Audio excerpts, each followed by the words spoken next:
Kung totoong mahal natin ang bayan natin, hindi dapat tayo umaasa sa utang. Kasi pagka tayo, puro utang na lang at hindi natin iisipin kung paano tayo tatayo sa sarili nating paa, habang buhay po tayo magiging alipin. Ito pong lahat ng ito, ipinagsama-sama ko po at dinala ko sa Senado. Sinabi ko sa kanila, mga mahal kong kasama, hindi ito maaayos. Dapat ngayon pa lang ay naghahanda na tayo. Hindi po sila nagresponde sa plenaryo, kaya ang ginawa ko po, sinulatan ko ang mga ahensya ng gobyerno. Sinabi ko sa kanila na ito, kailangan natin magkaroon ng plano sa pagkain.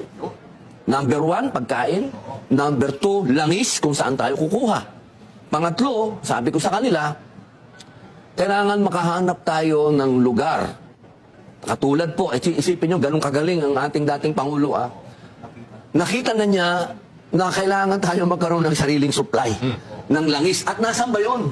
Nandoon sa West Philippine Sea, sa South China Sea. 2022 pa lang po, binuhay ko. Yan po ang unang-unang privilege speech ko. Sinabi ko na kailangan buhayin natin yung hakbang ng ating dating Pangulong Rodrigo Roa Duterte magkaroon ng joint exploration ng langis. Bakit? Kasi kailangan po natin magkaroon ng sarili natin. Hindi po tayo pwedeng habang buhay nag-i-import ng langis doon sa gitnang silangan. Meron tayo.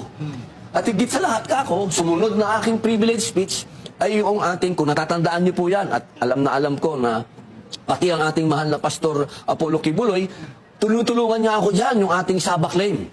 Dahil totoo po yan na ating yan na dapat meron na tayong tamang pakiki-negotiate. Hindi po away, inuulit ko, ayoko ng away. Pwede naman po tayo makipag-usap sa Malaysia at pag-usapan natin yung claim natin dyan. Lahat po yan, hindi po natin kailangan maging manghuhula.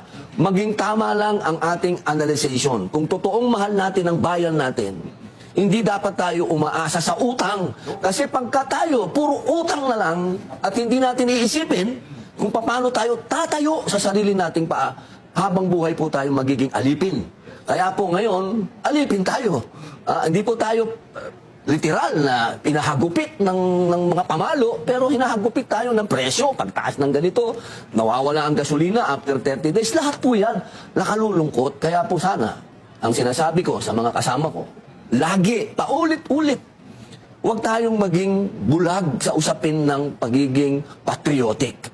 Kasi yan ang problema ho natin . Kapag pinag-usapan natin yung pakikipag-usap sa China, pakikipag-usap sa Russia, tatawagin ka ng traidor. Tatawagin kang taksil. Taksil. Taksil sa bayan. Alam niyo po, kung meron pong isang tao na matatawag natin na pinaka-Pilipino sa lahat ng Pilipino, ayun na po ang dating Pangulong Rodrigo Roa Duterte. Hindi po ako nagiging bias. Baka sabihin na, hindi, kasi si Robin Padilla, sunugin mo yan, mangangamoy Duterte yan, pigain mo yan. Hindi po, doon lang tayo sa totoo. Doon lang tayo sa totoo. Nangyari na ngayon sa harap natin. Nakita ninyo? 4 years na ang foresight ng ating dating Pangulo na mangyayari ito. At ito ngayon, nasa harap natin ngayon, mga kababayan. So, ibig nyo sabihin, lahat tayo ngayon, maka-China o maka-Russia? Hindi po. Ang gusto ng ating dating Pangulo ay kaibigan natin ang lahat ng mga bansa at tayo ay maging pro-economic country. Hindi tayo pro-military country. Hindi ko po sinasabi at minamaliit ang ating sandatahang lakas. Hindi po, tama, magpalakas tayo. Dapat lang. Pero hindi dapat yan ang binabandera natin. Totoo lang, ako gulong-gulo doon sa pinamamalita natin na nagpapalakas tayo. Hindi. Dapat nga, inililihim yan.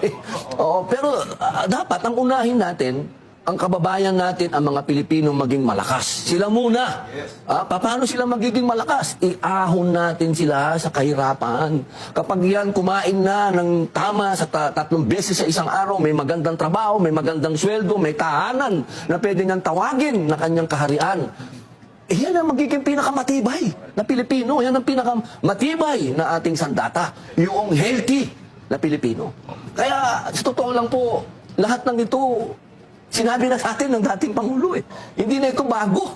Parang rewind lang. Rewind lang natin. Lahat ng sinabi niya, nangyari.